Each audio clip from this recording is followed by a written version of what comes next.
In today's video, I'm going to be reviewing the HP Victus 15-inch 144Hz gaming laptop. I'll go over the specs, build quality, how it performs in a couple games, and my overall thoughts and experience with it.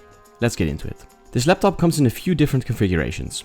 I have the one with the Ryzen 7 CPU, RTX3050 Ti GPU, and 16GB of RAM. This is the model number. Let's first look at the build quality and design of the laptop. It has a pretty minimalistic look, and it also doesn't have any RGBs. The keyboard does have a white backlight, which is all you need if you don't really care about the classic gaming laptop look.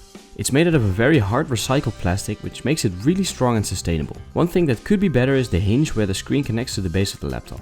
Although it's not weak, there is quite a bit of wobble in the screen. The laptop has built-in speakers which are decent but have very little bass. So if you want to listen to music or watch movies, you definitely want to use headphones or external speakers, although they are good enough to watch YouTube, for example. Like I said, this laptop has a 144Hz refresh rate screen with pretty good colors. I noticed minimal ghosting and no screen tearing.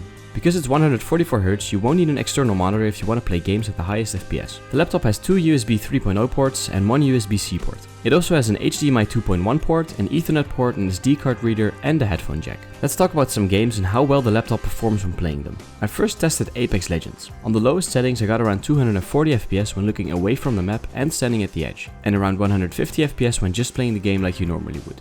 This is very good as the refresh rate of the screen is 144Hz, so as long as you get 144 FPS or more, you're all good. By default, the FPS is capped at 144 as well, so if you want to play Apex Legends, this laptop is definitely suited for you. Next I tested CSGO. The FPS in this game varied a lot, so I decided to use the FPS benchmark workshop map. On the lowest settings I got 190 FPS on average. This is again more than enough. However, when I tested it on default settings, which are basically all the highest settings, I got 211 FPS. So for CSGO, this laptop is definitely good enough, and running it on default settings is actually best. I also played some Overwatch 2. On low settings I got around 250 FPS, and on high settings I got around 200 FPS. I also played Minecraft.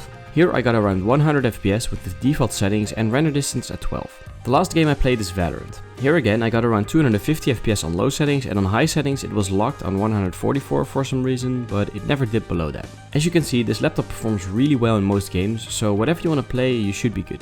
Overall, I'm really satisfied with this laptop. It performs well at all tasks I throw at it, from watching videos to programming to gaming to video editing. If you have any questions about the laptop, feel free to ask them in the comments because I do try to respond to all of them. Don't forget to leave a like if the video helps you out, and I'll see you in the next one.